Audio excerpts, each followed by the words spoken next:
A diplomatic storm has erupted, and this time, it's deeply personal. At a high-profile event in Ottawa, U.S. Ambassador Pete Hoekstra reportedly lost his temper, unleashed a tirade of curses, and publicly insulted Ontario's trade representative, David Patterson, over an anti-tariff campaign that dared to challenge Trump's trade war.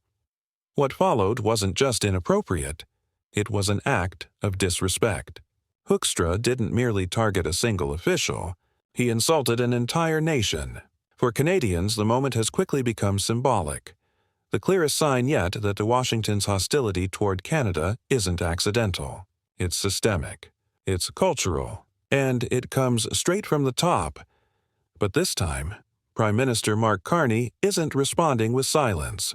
He's transforming the insult into a moment of resolve, and the world is paying attention. The U.S. ambassador to Canada reportedly lashed out in a big way at Ontario's trade representative at an event in Ottawa Monday.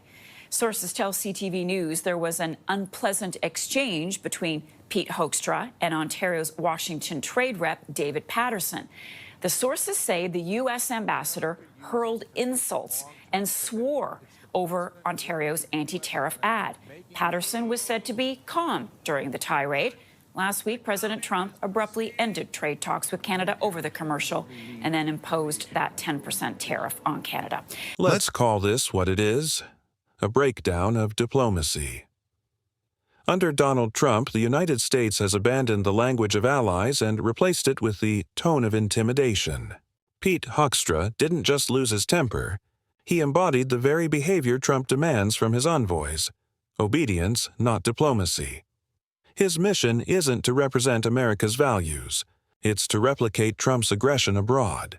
What's unfolding isn't about tariffs anymore. It's about power, personality, and a president who views diplomacy not as a bridge, but as a weapon of dominance. And that worldview is tearing at the fabric of alliances that once defined North America. Hoekstra's outburst is more than an isolated incident. It's a symptom of decay within America's diplomatic core. Yet, in that decay, something unexpected is taking shape. A global backlash, one that's quietly uniting nations against the very man who sought to divide them. With me now is CTV's political commentator, Scott Reid. Scott, good morning to you. So, Canada-U.S. relations appear to be at a real low point. What do you make of these reports of Pete Hoekstra using expletives at David Patterson at a public event?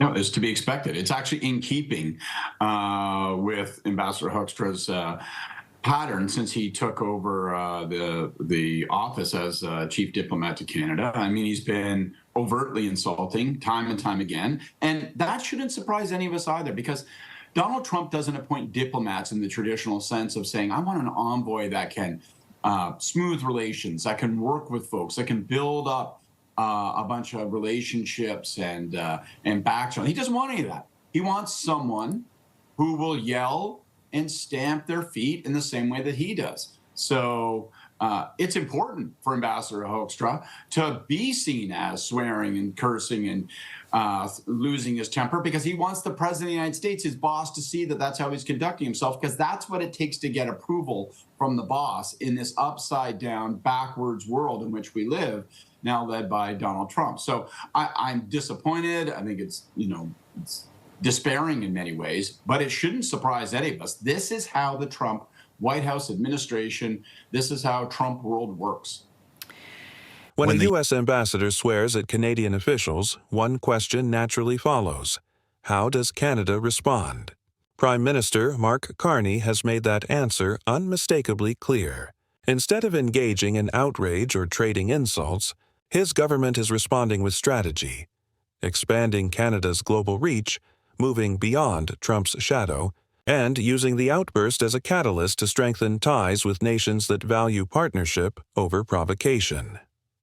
In the weeks following the Ottawa incident, Carney has held a string of high-level meetings across Asia and Europe, from Kuala Lumpur to Singapore, Brussels to Berlin, positioning Canada as the reliable partner for governments tired of Trump's volatility.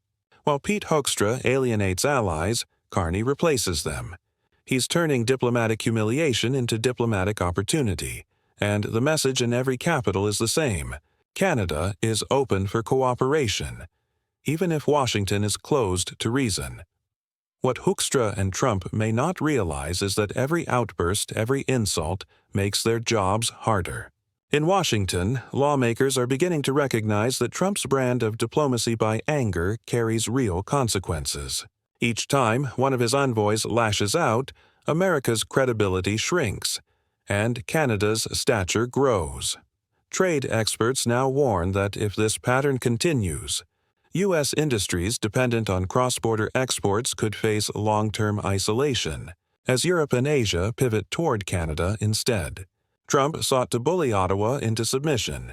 Instead, he's pushing it toward independence. Carney isn't ignoring Trump. He's outmaneuvering him. Hoekstra's profanity-laced tirade didn't intimidate anyone in Ottawa. It confirmed that Trump's envoys are running out of leverage.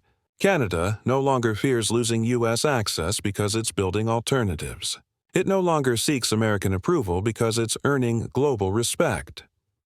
Every tantrum from Washington only isolates the United States further and reinforces Canada's image as a mature, principled power. The real loser here isn't Canada. It's Trump's foreign policy.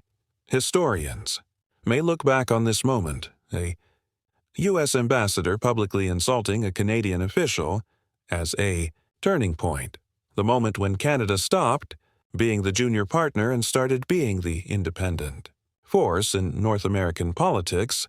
Under Carney, Canada isn't reacting to Trump's behavior. It's reshaping the balance of power around it. For the first time in decades, world leaders aren't asking how to repair relations with Washington. They're asking how to strengthen ties with Ottawa. And that's the story. Trump and Hoekstra never saw coming, because beneath the profanity and outrage lies something deeper. Frustration. Frustration that Carney's global strategy is working. As Canada builds new alliances across Asia and Europe, as its trade networks grow beyond Washington's orbit, one truth is becoming undeniable. The old playbook, where America dictated and others followed, no longer applies. Hoekstra's anger may well be the sound of that realization setting in. Canada's independence is no longer theoretical. It's real, visible, and accelerating. Every new agreement Carney signs, every handshake that bypasses Washington, chips away at the illusion of U.S. dominance. And that's what truly stings. Yes, Hoekstra lashed out. But in doing so, he may have confirmed what Carney's been quietly proving all along. The more America shouts, the more the world listens to Canada. In this new geopolitical reality, it's not Trump dictating the tone.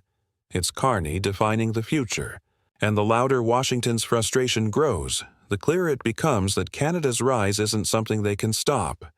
It's something they'll have to live with.